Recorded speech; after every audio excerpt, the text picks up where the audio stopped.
Good morning, everyone, and thank you for joining us today. My name is Allison Frazier, and I'm the Communications Director at Sodoma Law. Today, we have family law attorneys Amanda Cubit and Theresa Viera here with us to answer some questions about what resources are available to individuals faced with domestic violence during COVID-19. Before we get started, there's a few things that you should know. We will try to answer questions as we receive them, and we will reserve a few minutes at the end of the webinar to answer questions as well. Attendees, please note, especially given the sensitive topic today, that when you submit through the Q&A, you can do so anonymously. Please do not use the chat function. The information in this webinar is based on North Carolina law. The insights given today are for educational purposes only and should not be considered legal advice. This webinar does not, nor is it intended to, create an attorney-client relationship.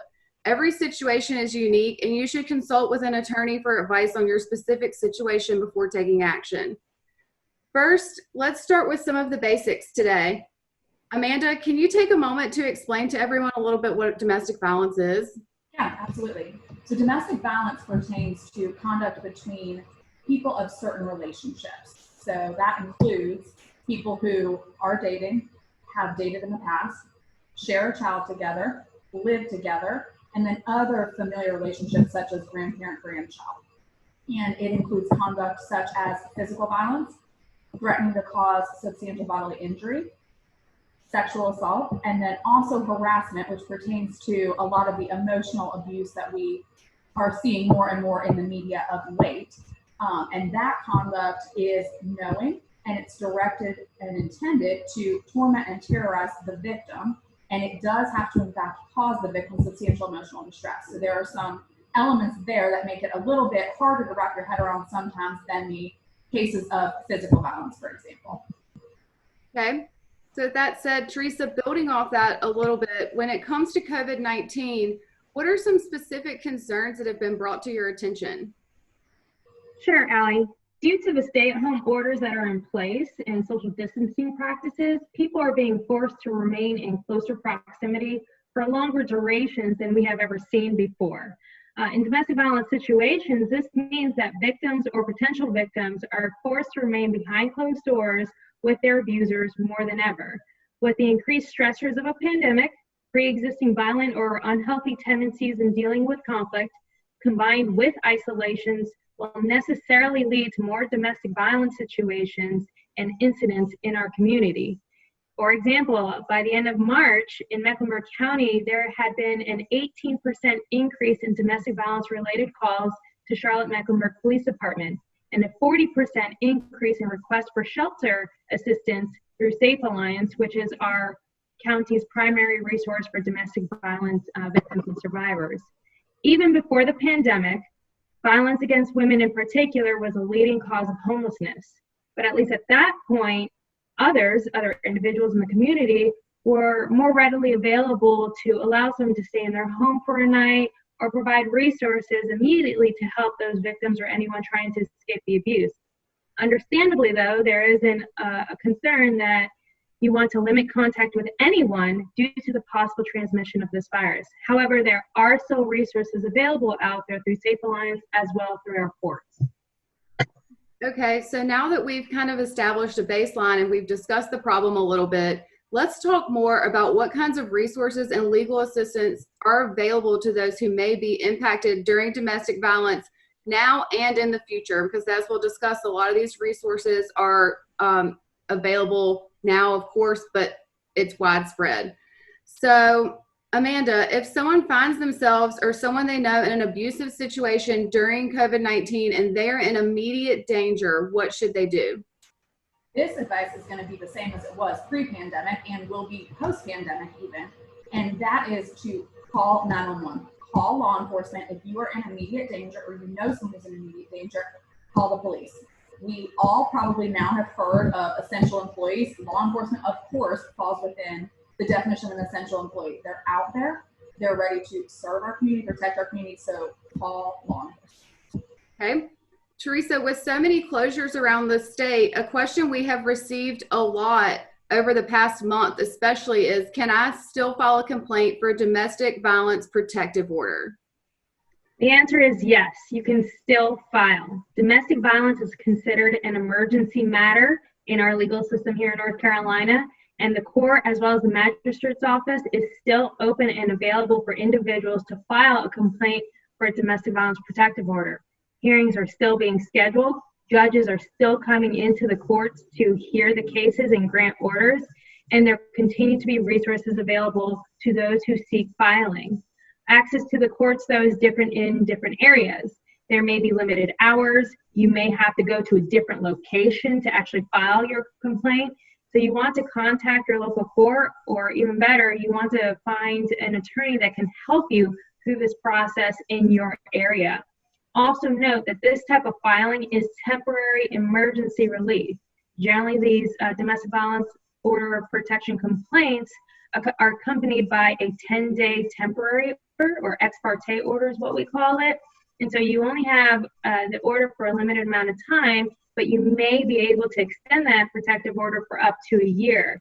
You do want to consult with an attorney to see what your rights are and how you can create your argument before the court to extend that safety and protection of the protective order. The same goes for any renewals. So anyone who has a protective order already in place and you see that the expiration date is coming upon you pretty soon, you still need to file that motion to renew before that 1-year order or 2-year order expires, depending on your situation. And that hearing will still be set through the courts, even if you hear that your court has closures.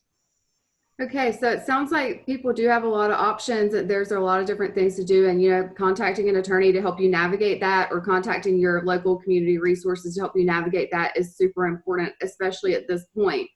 Amanda, we talked about if someone was in immediate danger earlier, but what should someone do if they're in a situation where maybe they're not in immediate danger, but they do currently feel unsafe in their home? What can they do to protect themselves?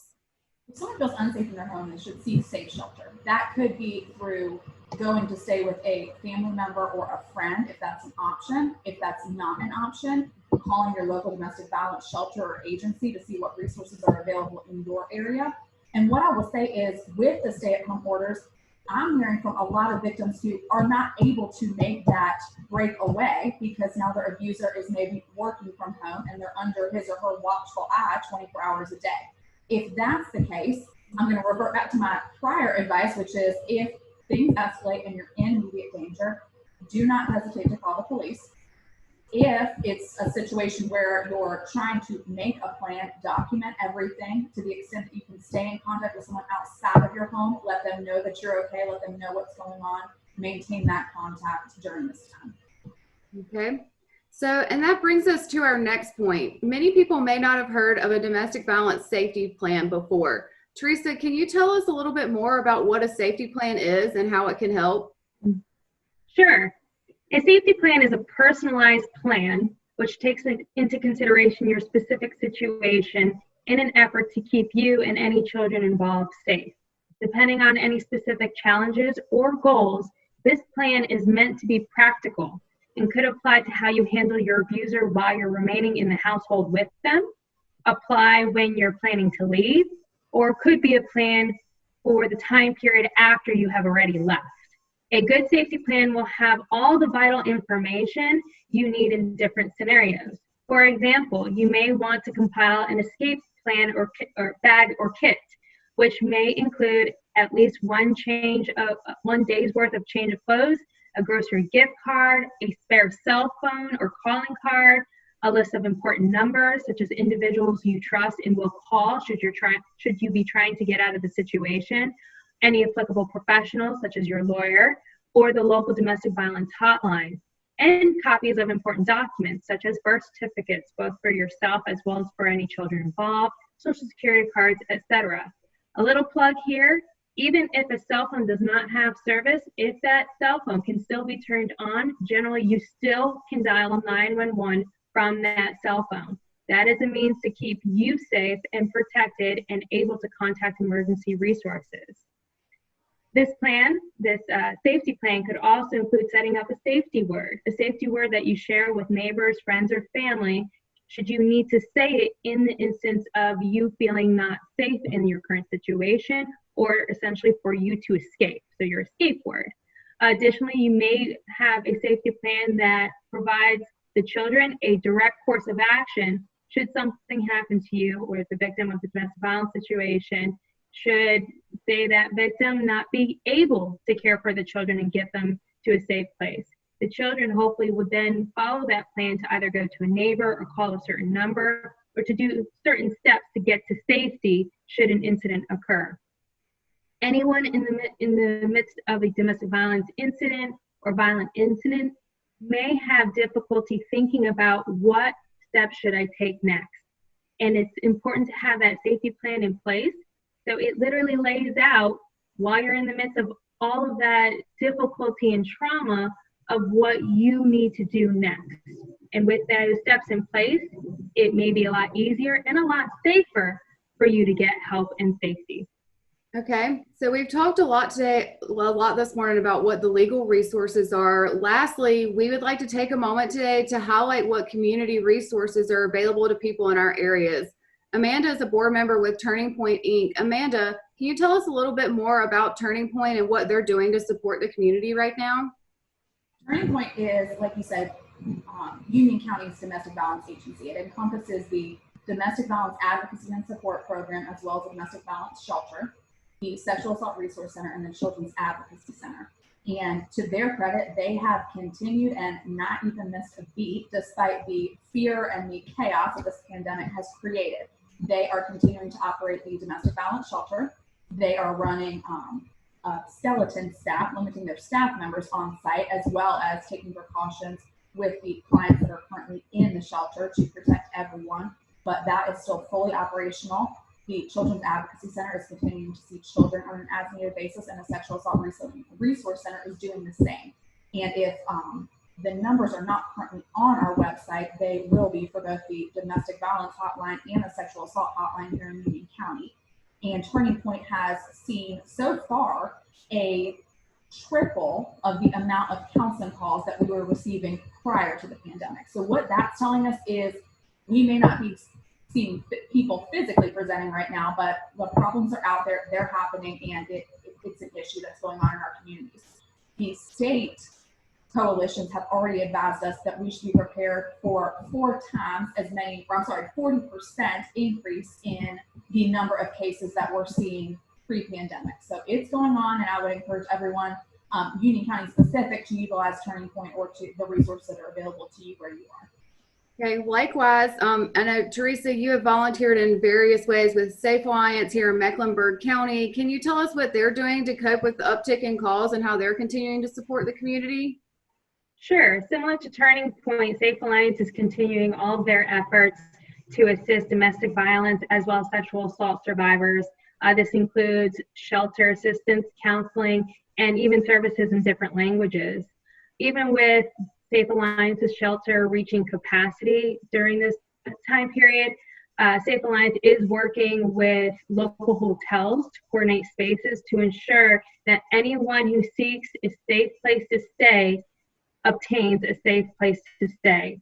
To reach someone immediately through Safe Alliance, they have created a 24/7 Greater Charlotte Hope line at 980-771-4673. Again, that's 980-771-4673. So if you're in the Greater Charlotte area, please call that number and you will be connected to someone immediately that can help you get some resources now. Okay, thank you both again.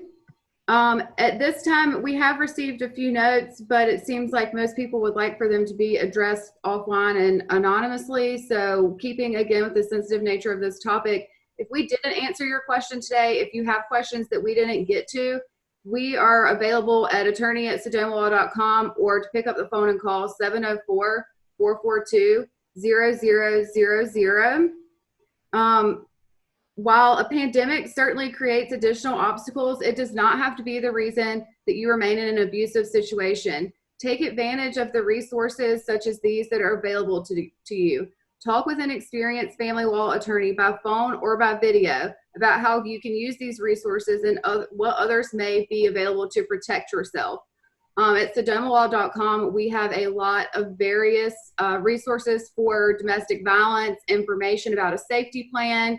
We will also be adding all the helpline numbers to our COVID-19 resource page, so that's an easy access for anybody that may need them. Also, again, Turning Point and Safe Alliance. We cannot say enough about both of these amazing organizations.